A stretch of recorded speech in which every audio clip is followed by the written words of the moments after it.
శుక్లాంబరధరం విష్ణుం శశివర్ణం చతుర్భుజం ప్రసన్నవదనం ధ్యాయేత్ సర్వవిఘ్నోపశాంతయేత్.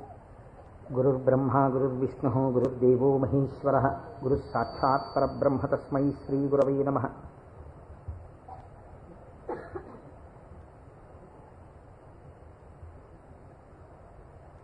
వ్యాసాయ విష్ణురూపాయ వ్యాసరూపాయ విష్ణవే నమో వై బ్రహ్మనిధయే వాసిష్ఠాయ నమో నమః.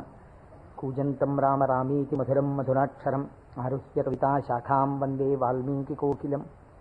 శృతిస్మృతిపురాణానాం ఆలయం కరుణాలయం నమామి భగవత్పాదశంకరం లోకశంకరం.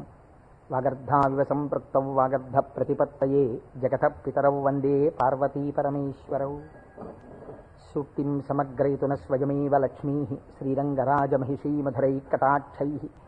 వైదగ్ధ్యవర్ణగుణగుంభనగౌరవైర్యాం కండూలకర్ణకుహరాः కవయోధయంతి.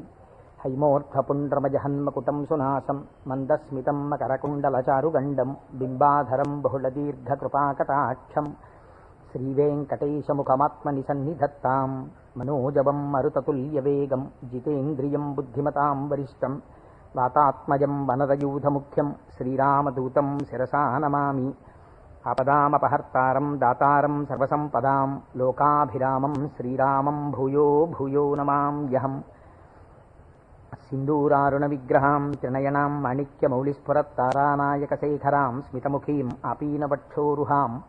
పాణిభ్యాం అడిపూర్ణరత్నచషకం రక్తోత్పలం బిభ్రతీం సౌమ్యాం రత్నఘటస్థరక్తచరణాం ధ్యాయేత్పరేదంబికాం. హరి ఓం.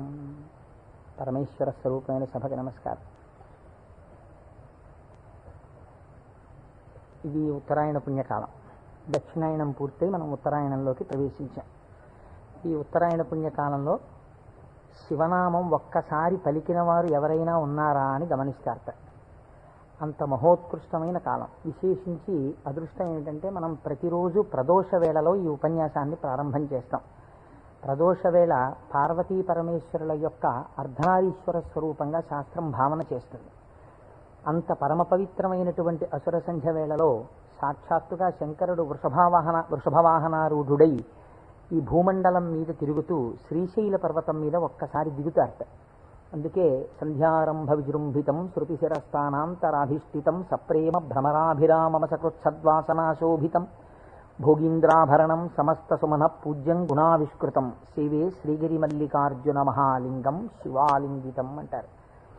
ఒక మద్ది చెట్టు నల్లుకున్నటువంటి మల్లెతీగని చూసినటువంటి శంకర భగవత్పాదులు పార్వతీదేవి చేత ఆలింగనము చేయబడిన పరమేశ్వర స్వరూపాన్ని శ్రీశైల పర్వత శిఖరముల మీద దర్శనం చేసినటువంటి మహోత్కృష్టమైన శ్లోకం అది.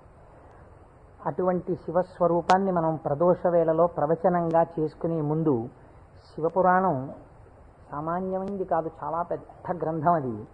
అంత పెద్ద గ్రంథంలో మనకి ఉపయుక్తమైనవి ఉన్నాయి, చాలా జటిలమైనవి ఉన్నాయి. నిత్య జీవితంలో వాటిని అనుష్ఠానంలోకి తెచ్చుకోవడానికి అన్ని ఆశ్రమాలకి అలివి కానివి ఉన్నాయి. కనుక నేను అనుకున్నాను, శివాష్టోత్తర శతనామ స్తోత్రాన్ని ఉత్తరాయణ పుణ్యకాలం కనుక నేనేదో ప్రవచనం చేయడం కేవలం వినడం కాకుండా ప్రతిరోజు ఈ కార్డు పట్టుకుని వస్తే ప్రదోష వేళలో మనం ఇటువంటి దేవాలయంలో కూర్చుని చెప్పుకున్నటువంటి నామం 1,000,000 రెట్లు ఫలితం ఇస్తుంది. ఒక 30 రోజులో 40 రోజులో ఈ ప్రవచనాలు కొనసాగినప్పుడు మీరు ప్రతిరోజు ఈ నామాలు పలికారనుకోండి, 108 × 1,000,000 అంత నామం చేసినటువంటి ఫలితం మన ఖాతాలో ఈశ్వరుడు వేస్తాడు. దాని మీద వినడం శృణ్వం తపః, అది తపస్సు చేసినటువంటి ఫలితం అవుతుంది.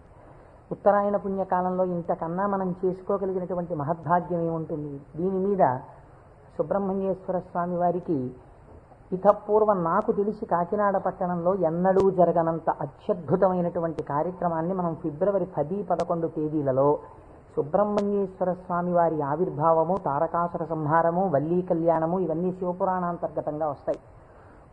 ఇవన్నీ విన్న తరువాత 200 జంటలు పాలకావిళ్ళు ఎత్తి పట్టుకుని, కావిడి పట్టుకున్న వాళ్ళకి ఇంకా ఆచంద్రతారార్కం వంశాభివృద్ధి కోరికలు తీరుస్తానని పరమాత్మ ప్రకటించారు.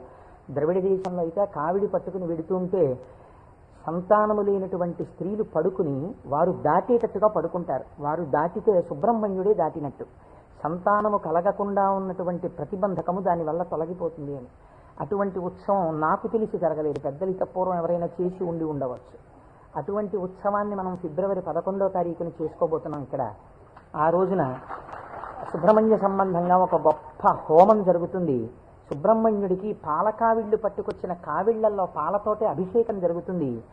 అదే రోజున స్వామివారికి సాయంకాలం వల్లీ కళ్యాణం జరుగుతుంది. బహుశా వల్లీ కళ్యాణం జరగడం అన్నది మనం చాలా తక్కువగా చూసాం.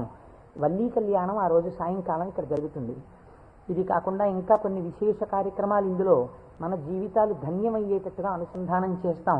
ఆయా ఘట్టాలు వచ్చినప్పుడు వాటిని మీకు ముందుగానే విజ్ఞాపన చేస్తాను. కనుక శివపురాణాన్ని మనం శివాస్తోత్ర శతనామ స్తోత్రంతో అనుసంధానం చేసుకుంటే ఈ ప్రవచనాలు అయిపోయిన తరువాత కూడా మీరు ఎప్పుడైనా ఇంటి దగ్గర కూర్చుని నామాలు చదువుకుంటుంటే మనస్సు తొందరగా రమిస్తుంది. ఎందుచేత అంటే శివో మహేశ్వర శంభు పినాకి శశిశేఖర అని చదవడం వేరు. శివ అనగానే మొదటి నామం దగ్గర మీకు కొన్ని విషయాలు జ్ఞాపకానికి వచ్చాయనుకోండి, మనస్సు ఏమవుతుందంటే అటు ఇటు వెళ్ళదు, అందులోకి వెళ్ళిపోయి ఏదో ఒక నామంలో ఒక ఘట్టం ఏదో మీకు జ్ఞాపకం వచ్చి దాని గురించి ఆలోచిస్తూ మీరు నామాలన్నీ చదివేశారనుకోండి, ఇప్పుడు మీరు 108 నామాలు దీక్షతో తపస్సుగా చేసిన ఫలితం వస్తుంది. వాటి అర్థం తెలియకుండా చదువుతున్నారనుకోండి, మనస్సు చించలమై ఎక్కడికో వెళితే నామం చెప్పిన ఫలితం ఉంటుంది, కానీ మనస్సు లగ్నం కాదు. మనస్సుని కూడా ఏకీకృతం చేసేటటువంటి ప్రయత్నంలో భాగంగా శివమహాపురాణాన్ని శివాష్టోత్తర శతనామ స్తోత్రంతో అనుసంధానం చేస్తే మనందరికీ ఎక్కువ ప్రయోజనకరంగా ఉంటుంది అని నాకు అనిపించింది. పైగా అందరూ చక్కగా ప్రదోష వేళలో శివనామం చెప్పేటటువంటి అదృష్టాన్ని పొందుతారనిపించింది. నేను అంటాను, మీరు కూడా అనండి. ఇది అయిన తర్వాత నేను ప్రవచనం ప్రారంభం చేస్తాను. ఇవాళే కాదు, ప్రతిరోజు. ఇవాళంటే కొద్దిగా మనకి ప్రారంభం కాబట్టి ఆలస్యం అయింది, రేపటి నుంచి అలా ఉండదు ఖచ్చితంగా. ఎందుకంటే ప్రదోష వేళలో ఈ నామాలు చదవాలి కాబట్టి 6:30 అయ్యేటప్పటికి ఈ నామాలు చదవడం ప్రారంభం చేసేస్తాం. ఎందుకంటే ప్రదోష వేళలో చదివినటువంటి దాని ఫలితం మీరు శివమహాపురాణంలో విందురు కానీ దాని శక్తి ఎలా వెళ్ళిపోతుందో చూద్దురు కానీ. ధ్యాన శ్లోకం చెప్పండి. ధవళవపుషమిందోర్ మండలే సన్నివిష్టం భుజగవలయహారం భస్మదిగ్ధాంగమీశం మృగయ పరశుపాణిం చారు చంద్రార్ధమౌళిం హృదయ కమల మధ్యే సంతతం చింతయామి. శివో మహేశ్వర శంభు పినాకీ శశిశేఖర వామదేవో విరూపాక్ష కపర్దీ నీలలోహిత శంకర శూలపాణిశ్చ ఖట్వాంగీ విష్ణువల్లభ శిపి విష్ణోంబికానాథ. శశి విష్ణు కాదండి, అది పొరపాటు పడింది. శిపి విష్ణోంబికానాథ శ్రీకంఠో భక్తవత్సల భవశర్వస్త్రిలోకేశ సితికంఠ శివాప్రియ ఉగ్రకపాలీ కామారీ అంధకాసురసూదన గంగాధరో లలాటాక్ష కాలకాల కృపానిధి భీమ పరశుహస్త మృగపాణిర్జటాధర కైలాసవాసీ కవచీ కఠోరస్త్రిపురాంతక వృషాంకో వృషభారూఢో భస్మోద్ధూళిత విగ్రహ సామప్రియ సర్వమయ త్రైమూర్తిరనీశ్వర సర్వజ్ఞ పరమాత్మా చ సోమసూర్యాగ్నిలోచన హవిర్యజ్ఞమయ సోమ పంచవక్త్ర సదాశివ విశ్వేశ్వరో వీరభద్రో గణనాథ ప్రజాపతి హిరణ్యరేతా దుర్ధర్షో గిరిశో గిరీశో నగః భుజంగభూషణో భర్గో గిరిధన్వీ గిరిప్రియ కృత్తివాసాః పురారాతిః భగవాన్ ప్రమదాధిపః మృత్యుంజయః సూక్ష్మతనుః జగద్వ్యాపీ జగద్గురుః వ్యోమకేశో మహాసేనః మహాసేన జనకశ్చారు విక్రమః రుద్రో భూతపతిస్థాణుః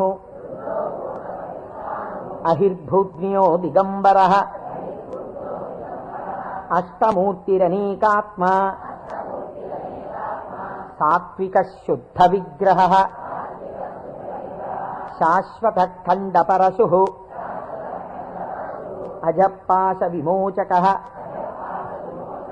మృఢ పశుపతిర్దేవో మహాదేవో వ్యయో హరిః పూషదంతభిదవ్యగ్రో దక్షాధ్వర హరోహరః భగనేత్రభిదవ్యక్తః సహస్రాక్ష సహస్రపాత్ అపవర్గ ప్రదోనంతః తారక పరమేశ్వరః